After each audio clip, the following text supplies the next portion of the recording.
It always begins the same way. She doesn't see you for who you truly are. She sees the potential version she's already scripted in her mind. You sense it in her gaze, that spark of anticipation. Is it genuine interest or something hungrier? You believe you're being truly seen, but you're not. You're being evaluated, measured, sized up like an unfinished project she plans to complete. The finished product isn't you. It never has been. And Carl Jung warned us about this, not with gentle encouragement, but with the unflinching clarity of someone who devoted his life to exploring the depths of the human psyche. Jung mapped the unconscious mind, the hidden currents that drive us without our knowledge, and he uncovered something unsettling about women. They don't simply fall in love with men. They fall in love with their idealized projection of men, a fantasy figure they create. Most women aren't even aware they're doing it. You may think she's choosing you, but she's choosing the character she's projected onto you. A psychological stand-in designed to fill a role in her internal narrative. When you inevitably fail to match that script, she doesn't rewrite the story. She replaces the actor. Jung termed this phenomenon the animus, the inner masculine archetype every woman carries. When that animus remains immature, unintegrated, or uncontrolled, it turns tyrannical. It drives women to pursue dangerous or unavailable men while rejecting stable ones. It fuels irrational arguments, domineering behavior, and moral judgments without self-reflection. Jung didn't soften this truth. He called it a form of possession, where a woman acts from the grip of her unconscious fantasy rather than her conscious self. Men fall into this trap because no one teaches them to recognize it. You mistake intense desire for real connection. You confuse being selected with being understood. You believe her when she says you're different, when in truth you're just the newest stand-in for a role she's rehearsed since childhood. When the illusion shatters and the mask falls, you're left bewildered, betrayed, and humiliated, wondering what you did wrong. The answer: nothing. You simply stopped fitting the fantasy. Jung taught that the only escape from this psychological drama is individuation, the lifelong journey toward wholeness, yet most men never begin it. Society has conditioned you to seek approval, to chase validation, to let women define your value. As long as you do, you'll remain trapped in the same cycle, replaced the moment the fantasy loses its spark. Individuation isn't pretty, it's raw and painful. It forces you to face the parts of yourself you've hidden, the insecurities, the wounds, the weaknesses. It demands you stop blaming women for failing to see you and start truly seeing yourself. Jung understood what most men never grasp. You don't become a man by being chosen by a woman. You become a man by choosing yourself. Your worth doesn't come from her affection. It comes from standing firm in your own reality, fully responsible, fully present, fully alive. A man who has confronted his own unconscious cannot be ensnared by projection. He refuses to be a puppet in someone else's story. He writes his own. Jung observed that the greatest tragedy for modern men isn't rejection. It's their willingness to reshape themselves into whatever they think will be accepted. You call it compromise. You call it love. Jung called it self-betrayal. Men who ignore their inner development become slaves to feminine projection, molding themselves like soft clay to fit demands from women who may not even know their own true desires. If a woman refuses to confront and denigrate this force, she becomes its prisoner. projecting it onto every man she encounters and blaming them for the inner conflict she won't face. You think you're her savior, her exception, that if you love hard enough or perform well enough, she'll finally choose you for you. But projection doesn't work that way. Jung called it a thief that replaces reality with illusion. Until both men and women awaken from these illusions, they're doomed to repeat the same tragedy, each blaming the other, never seeing they're both entangled in shadows. The woman who once cast you as her hero will eventually cast you as her villain, not because you changed, but because you failed to live up to the unconscious myth she created. She won't even realize she's doing it. Jung called this inevitable betrayal when neither partner takes responsibility for their inner world. You didn't deceive her, you didn't fail her, you simply disappointed the fictional character she invented in her unconscious. You were never that character. That's why the resentment arises. Not for your real flaws, but for failing to embody the fantasy she never asked you to play. Jung said people will do anything, no matter how irrational, to avoid facing their own soul. Nowhere is this clearer than in romance. Both partners enter relationships not as complete individuals, but as carriers of projections, dragging unresolved fears, unmet needs, and childhood wounds into the arms of someone they barely know. You call it love.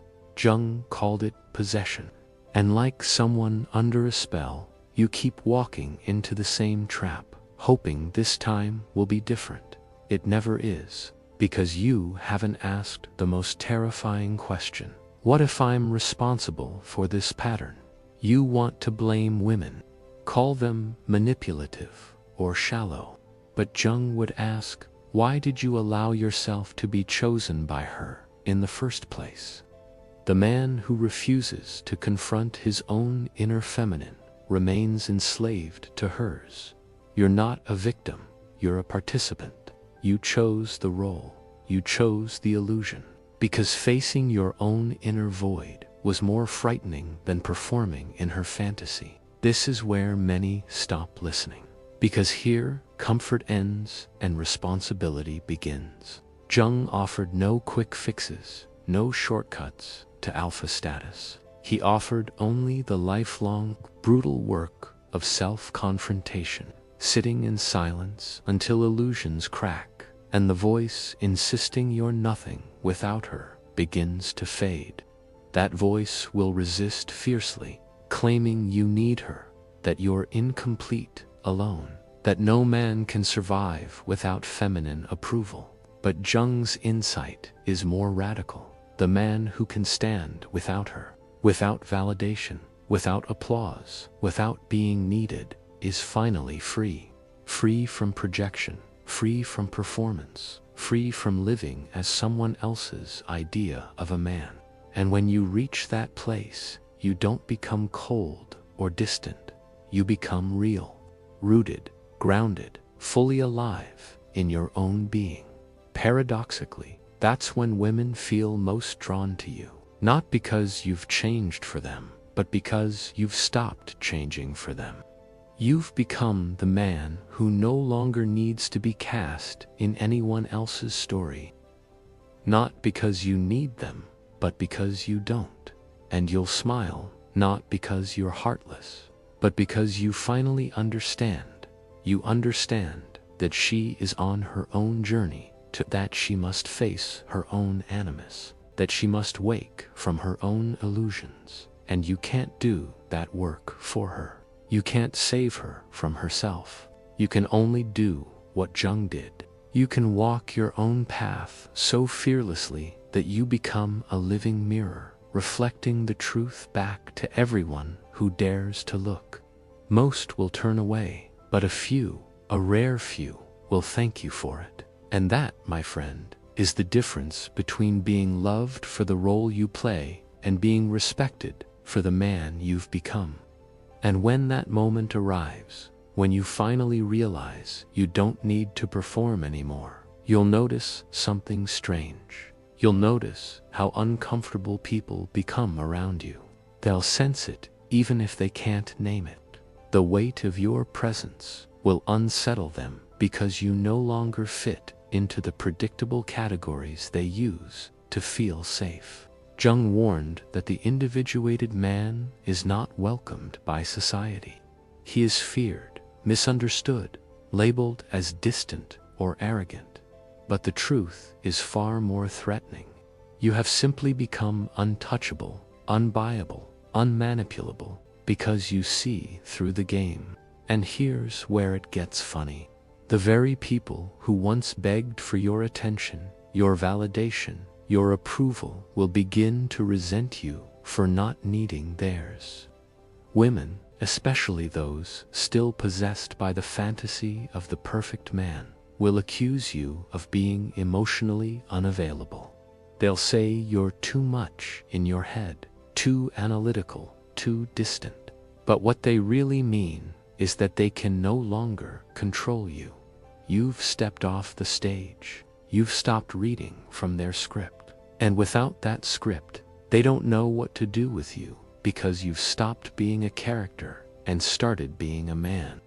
Jung once joked that the gods have become diseases, that what ancient cultures called divine possession, modern psychology calls neurosis. And make no mistake, men chasing validation are the most spiritually sick of all.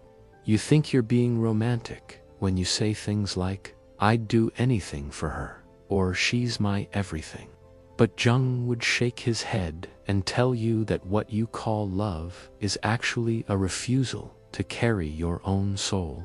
It's easier to project it onto a woman and make her the carrier of your hope, your meaning, your purpose. Because if she carries it, you don't have to. But here's the brutal twist. When she realizes she was never designed to carry your soul, she will drop it. She must drop it because no woman, no matter how loving, can hold the weight of a man who refuses to hold himself. And when she drops it, you'll feel betrayed. But you shouldn't. You should thank her, because in that moment when the illusion collapses, you finally stand face to face with the truth that the work of becoming a man was never hers to do. It was always yours. And in that raw moment of clarity, you have two choices. You can blame her, you can become bitter. You can join the angry chorus of men who point fingers at women, mocking them, resenting them, swearing them off like cowards who never dared to face their own emptiness. Or you can do what Jung would have demanded of you. You can turn inward. You can start the lonely, terrifying, liberating work of individuating, of becoming whole without needing someone else to complete you. Because the truth is, the woman you're researching for out there is a reflection of the part of yourself you abandoned. Until you face that part, every relationship will be a performance, every connection a transaction, every love a lie. But when you do face it, when you integrate your own inner feminine, you become a man who no longer needs to chase women. You don't run after them. You don't manipulate them. You don't perform for them. You stand still, fully rooted in who you are. And from that place, something miraculous happens. You no longer attract women who want a character. You attract women who want the truth. And you'll know it when it happens, because she won't demand that you perform. She won't try to change your script. She won't fall in love with the fantasy of you. She'll stand before you, raw and real, not as a goddess looking for worship, but as a human being willing to walk her own path beside you. No masks, no projections, no games. And when you meet her, the real her, not the fantasy, you'll see the difference instantly. She won't flood you with grand declarations. She won't treat you like the missing piece of her puzzle. She won't seduce you with the language of completion because she isn't looking to be completed. She isn't looking to be saved. She's done the work. She's met her own shadow. She's confronted her own animus. She's burned through her own illusions, and that's why she won't need you to perform. She won't need you to carry her soul. She'll stand there whole in herself, looking you in the eye. Not as a man she wants to mold, but as a man she is finally ready to meet. And in that meeting, there is no desperation, there is no clinging, there is no performance, there is only truth. And that truth, Jung taught, is the rarest and most dangerous kind of love. The kind that demands nothing, but offers everything. Because it is not born of need. It is born of freedom. Freedom to choose. Freedom to walk away. Freedom to stand together without illusions, without masks, without fear. But let me warn you, most of you will never experience this, because most of you will quit before you get there. You'll settle for the performance. You'll settle for the fantasy. You'll settle for the temporary thrill of being seen as someone you are not, because facing who you truly are still feels unbearable.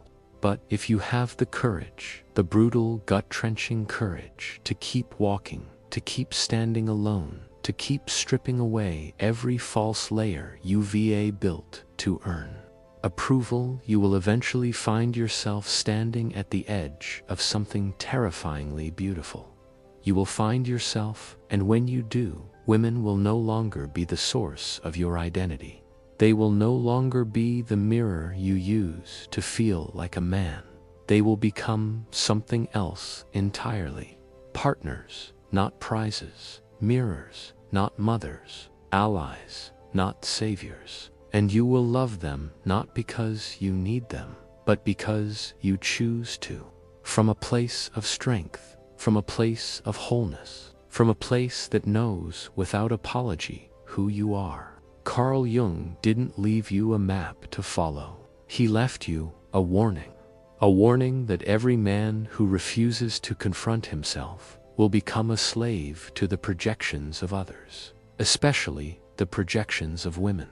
But he also left you a challenge to walk the path of individuation, to stop blaming women for the roles you volunteer to play, to stop seeking wholeness in someone else's eyes, to stop waiting to be chosen. Because the man who chooses himself fully, unapologetically, relentlessly, is the man who cannot be controlled by fantasy. He cannot be seduced by performance. He cannot be reduced to a character in someone else's script. He becomes the author of his own life. And if you've made it this far, if you felt this message hit somewhere deep inside you, don't just scroll away. Don't let this be another thing you consume and forget. Take a moment right now to like this video. Share it with another man who needs to hear the truth, and subscribe for more. Your support isn't just for us. It's for the next man who's still living in the illusion, waiting to be set free. Help us spread this message. Help us wake up the world, one man at a time.